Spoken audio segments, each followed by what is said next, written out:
জামাতে আমির ডক্টর শফিকুর রহমান গত 2 দিন আগে লন্ডনে অবস্থান করছিলেন।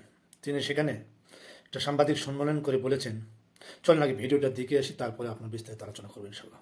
নির্বাচন কমিশনকে অনুরোধ করবো যে তারা এটলিস্ট আরো 15টা দিন বাড়াতে পারে কিনা। খুব বেশি পারবে না, ফেব্রুয়ারিতে যেহেতু ইলেকশন হবে, তার আগে খসড়া ভোটার তালিকা তাদেরকে ফাইনাল করতে হবে। এটা আবার জনগণের কাছে ফ্লোট করতে হবে, কোনো কনসার্ন থাকলে সেটা কারেকশন করতে হবে, কারেকশন করে সেটাকে ফাইনালাইজ করতে হবে। ফাইনালাইজ করার পরেই তারা শুধু স্কেজুয়াল ডিক্লারেশন করতে পারবেন, এর আগে পারবেন না। এখন এই প্রক্রিয়াগুলো তো সহজ না, কিছু তো টাইম এফোর্ট দিতে হবে। তো আপনারা ভিডিওটা, উনি বর্তমানে লন্ডনে অবস্থান করছেন। তো সবাই রাজনৈতিক দল যারা আছেন সবাই একটু সময় পেলে সবাই সাংবাদিক সম্মেলন করেন, তিনিও করেছেন। তিনি বলেছেন যে ভোটের আগে হ্যাঁ না ভোট দিতে হবে, তারপরে জাতীয় নির্বাচন দিতে পারবে, এছাড়া দিতে পারবে না।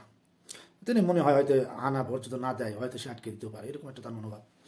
তো বিগত দিনে আমাদের উপদেষ্টা ডক্টর প্রফেসর, আমাদের যিনি প্রধান উপদেষ্টা আছেন, উনি বলে দিয়েছে নির্বাচন আটকানোর মতো প্লেয়ার বাংলাদেশে না। এবং তার ওনার প্রেস সচিব শফিকুর রহমান তিনিও বলেছেন যে নির্বাচন হবে ফেব্রুয়ারিতে, এটা আটকানোর মতো কোনো প্লেয়ার নাই। তো জামাতে ইসলামও জুলাই সনদে স্বাক্ষর করেছে, বিএনপিও স্বাক্ষর করেছে, এনসিপি স্বাক্ষর করেন নাই। তো এই নিয়ে অনেক কথা চলতেছে, অনেক কথা হইতেছে। প্রধান উপদেষ্টা জাতির সাথে বেইমানি করেছে, যেটা হওয়ার কথা ছিল না সেটা হয়েছে, সেটা করতে যাচ্ছে।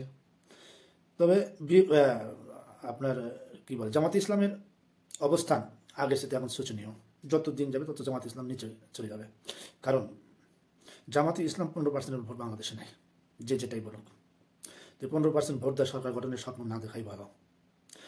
কিছু কিছু জায়গায় জামাতের ভোট আছে, যেমন শহর অঞ্চলে, কিন্তু গ্রামীণ অঞ্চলে জামাতের মানুষ তেমন চিনে না। কারণ আজকে 20-22 বছর আগে বিএনপির সাথে জোট করে জামাত নির্বাচন করেছিল, তখন একটু পরিচিত ছিল। এছাড়াও জামাত ইসলামের পরিচিতি তেমন নাই। আর জামাত ইসলামের আকিদা আর কওমি লাইনের আকিদা এক না। ওরা কোনোদিন যাবে না কওমি লাইনে যে জামাত ক্ষমতায় আসুক, কোনোদিন যাবে না। এই মুখে একটা সমস্যা আছে।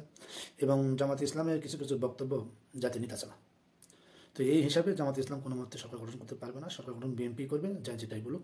ধন্যবাদ সবাইকে, ভালো থাকবেন।